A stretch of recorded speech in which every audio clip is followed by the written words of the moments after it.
आज आमच्याकडे कोण आलंय बघा. गुड मॉर्निंग, श्री स्वामी समर्थ, जय श्री गणेश. आज गणेश चतुर्थी होती म्हणून आंघोळ करून घेतली, देवाची पूजा केली आणि नंतर हॉस्पिटलला गेले. हॉस्पिटलमध्ये ब्लड चेक केलं, इंजेक्शन घेतलं आणि रूमवर आली. रूमवर आल्यानंतर भगर बनवली, आंबा कापून घेतला, थोडेसे वेपर्स तळले आणि ताक घेतलं. खाऊन झोपली. झोपेतून उठते तर बघते तर पार्सल आलं होतं. पार्सल मी मागवला होता इडली कुकर. तर हे इडली कुकर कसं आहे वाटतं आहे बघा. याच्यामध्ये मिनी इडली प्लेट आणि आपल्या स्टीमर आणि ढोकळ्याच्या प्लेट पण आहेत. तर खूप छान क्वालिटी होती. अजून काही ट्राय केलं नाही, ज्यावेळी ट्राय करेल त्यावेळी मी दाखवेन तुम्हाला. नंतर म्हटलं थोडंसं बाहेर जावं. ट्रान्झॅक्शन बघा कसं झालं आहे. तर आवरून बाहेर निघाली. बाहेर गेल्यानंतर बघा थोडंसं कशी दिसते आहे मी, छान दिसते आहे ना.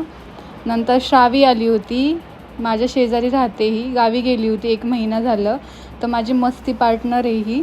आणि बघा माझ्यासोबत तर मस्ती करते, पण प्रतीकसोबत पण किती मस्ती करते. प्रतीकची लाडाची आहे ती. तिला फक्त कोण आवडतं विचारलं तर बोलते की मला छोटा दादा आवडतो, तू नाही आवडत. मग नंतर आम्ही खेळायला गेलो खाली. तर ही जी मस्ती बघा कशी चालली आहे, सगळ्यांना रागवत ओरडत. नंतर रूमला आलो आम्ही. तर हिला डान्स करायचा मूड होता. गाणे लावले प्रतीकने आणि डान्स करत होती माझ्या शेजारी. मला बोलते दीदी व्हिडिओ काढ ना माझा. व्हिडिओ काढत डान्स करत होती. नंतर ना म्हटली मी तिकडे जाऊन नाचते, मग माझा व्हिडिओ कर. मग नंतर बॅक कॅमेराने तिचा व्हिडिओ केला. बघा तिचा डान्स जरा कसा वाटतोय ते.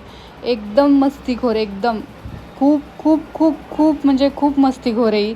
हा तिचा भाऊ ऋतू. तर हे दोघंजण आमच्या शेजारी राहतात. मग रात्रीनंतर ना काळी मैना खालचा मूड झाला होता. आजसाठी एवढंच. चला उद्या भेटूया. Good night.